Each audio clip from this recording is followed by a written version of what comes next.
right, I got a little crazy one here for you.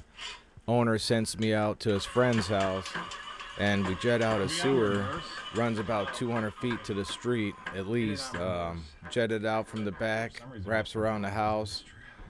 Everything's all good. We did not test this bathroom, was the only one, and we leave. And my boss calls me and says, hey, you know, my friend's house his toilet's backed up again. You didn't run everything? I said, no, he said it was good. I mean, main drain's open. I cameraed it. It was open and clear. Well, he has a bathroom on a slab portion of the only part of the house. It's a little slab section, and that branch line's backed up.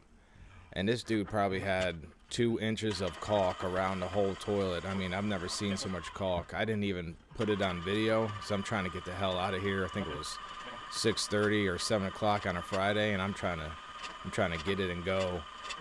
So I gave the guy 2 options. I could pull the toilet and charge you this amount, or I can try to snake through the shower. Hopefully we can pop it through the shower. I'm just hoping we don't have to pull this toilet, man. I do not want to.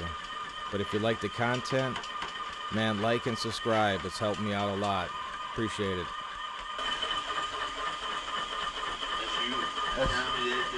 That's you. I need a water, man. Oh my God! He may not listen to me all the time, but he's there.